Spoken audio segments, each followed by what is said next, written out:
Yung religion ng mga non-Muslim country, usually Roman Catholic. Imagine, bininyagan sila nung baby sila ng Roman Catholic without them knowing about the religion. Dahil ito kasi ang religion ng kanilang mga magulang na alis na nila, so bininyagan sila simbahan. And then eventually, paglipas ng ilang taon, nagkakaroon sila ng utak, tumatalino sila.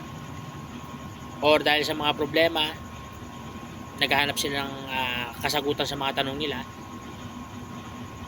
from different types of religion, usually Seventh-day Adventist, Iglesia ni Cristo, Christians, born again, or yung iba Buddhist, iba't ibang religion, Hindu. Nagkaroon sila ng kaalaman, tumalino sila, naghanap sila ng katotohanan. Ang nakasagot Islam, na-inspire sila, naniwala sila na may nag-iisang Diyos na dapat sambahin, kundi yung Diyos lang, hindi yung mga nilikha. Yung mga nilikha, katulad yan ng mga rebulto or goddesses, or prophets or messenger na mga sinamba ng mga tao, mga santo, yung mga anghel, yan yung mga halimbawa ng mga nilikha ng Diyos. So nagkaroon sila ng kaalaman sa Islam, nag-embrace sila ng Islam.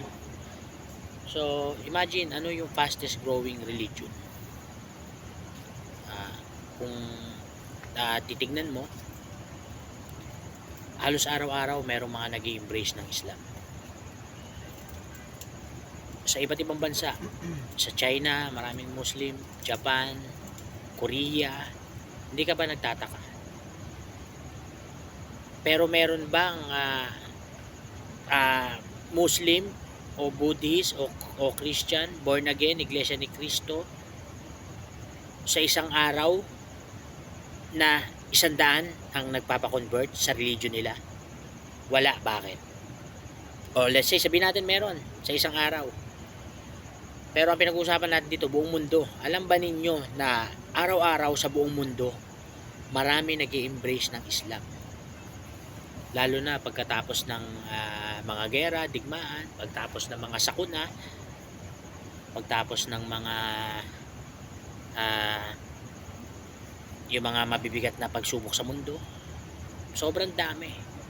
So imagine, nagiging proud ka sa pinagmamalaki mo na religion, pero yung pinagmamalaki mo na religion is a man-made religion. Yan yung religion na ginawa ng tao.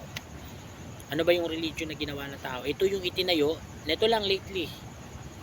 Itinayo, yung iba bago pa lang, then sobrang proud sila, nagyayabang sila, katulad ni Avocado. Dahil sa yung mga tao kulang sa kaalaman, madali nilang napapaniwala yung mga kulang sa kaalaman. Pero hindi mo yan magagawa sa mga aral na tao, doktor, abogado, scientist. Noon nagkaroon ng hamon sa mga maaalam na tao, binigyan sila ng Quran.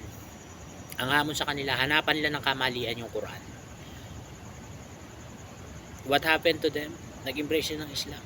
Sila na yung matatalinong tao. Then ikaw, wala ka pang kamuwang-muwang noong mga panahon na yun, ni hindi mo alam yung science, yung law na pinag-aralan nila, yung katalinuhan nila. Then binabastos mo yung last messenger without knowing o walang matibay na ebidensya. Madali lang magsalita ng mga bagay na hindi natin alam kung hindi tayo nag-iisip. So yun, imagine, sobrang daming nag-e-embrace ng Islam araw-araw. Yung church nyo, ilan na sa isang araw? 1, 2, 3. Sa religion ng Islam, iba't ibang bansa sa buong mundo, sobrang dami para lang sa kaalaman.